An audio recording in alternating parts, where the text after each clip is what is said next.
So as pretty much everyone out there watching right now knows, Cyberpunk 2077 was recently released. And I've been awake since 6 o'clock p.m. yesterday.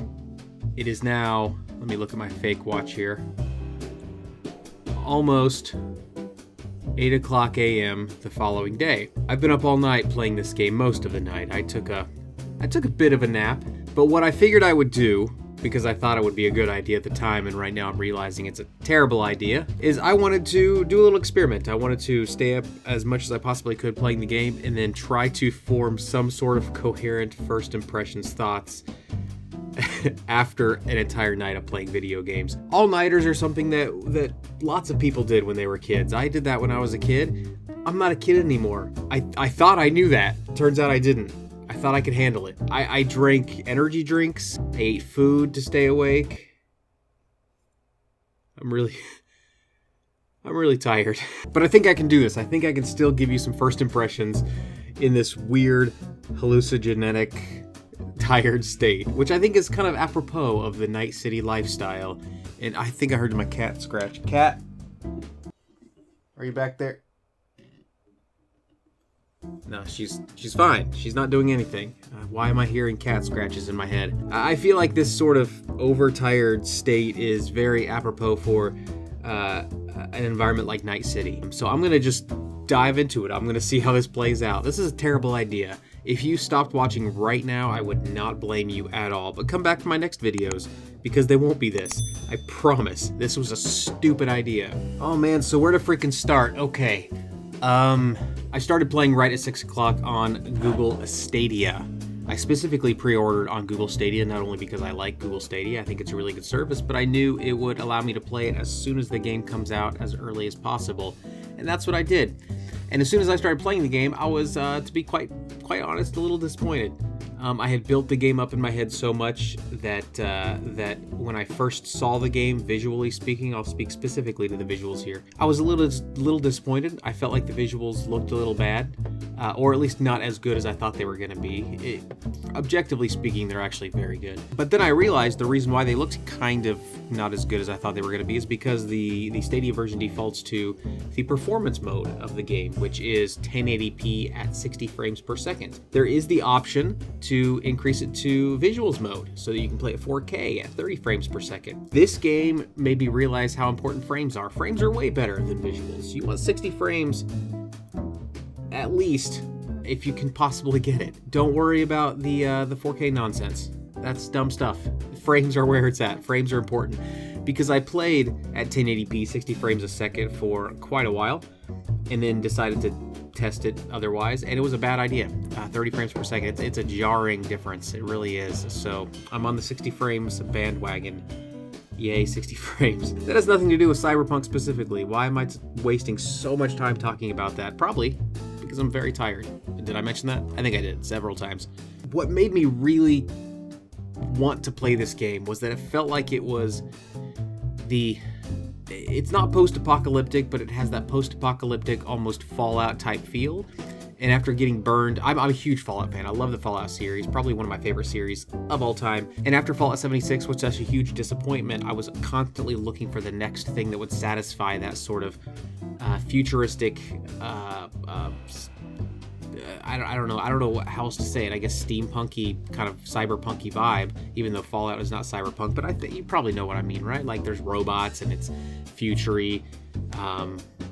Yeah, those are the only two descriptors, robot-y and futury. If a game has those two things, I'm on board. But I wanted something, I yearned for something that would bring back that magic of a Fallout-y type experience. And when I saw Cyberpunk, I thought this is gonna be it. I'm all for it. So I jumped into it already optimistic, and it did not disappoint in that respect. The world is really interesting, it's really cool. I chose the nomad life path, which is the most non-city-like of the three life paths that you can choose in Cyberpunk. There's the Corpo, which is short for corporate.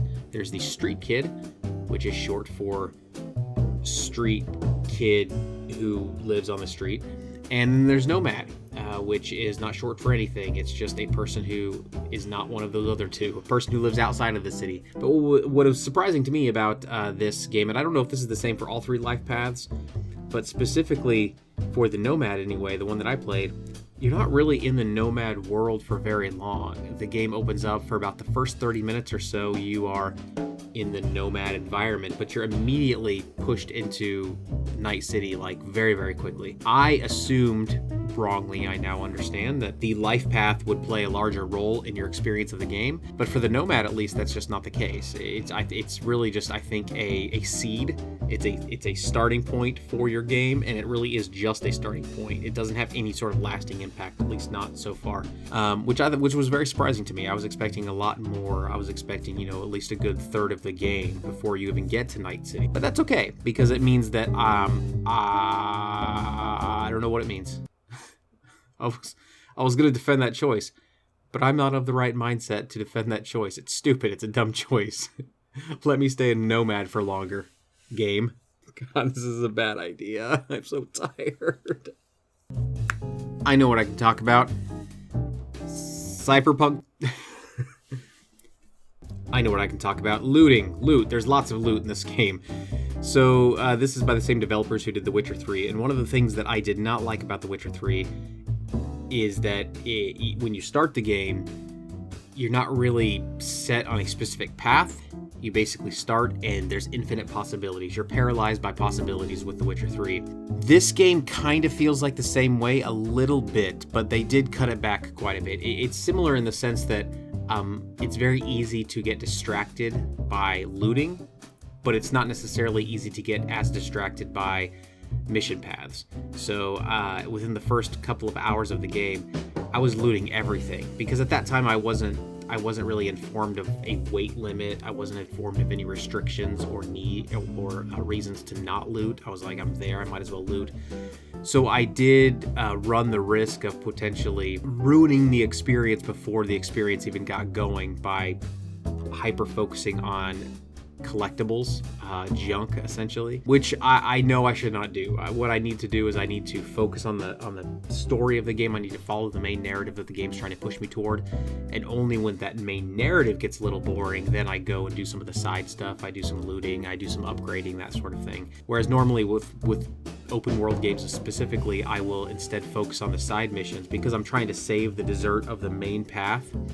So I'll focus on side missions until those get boring and then go to the main path. I need to reverse that, and hopefully this game will be the vehicle by which I can do that finally. I can finally train my dumb gamer brain to focus on the main story and then deviate to the side quests. That's why they're called side quests. Something else that was kind of surprising for me is that the game is very much RPG heavy at the expense of combat.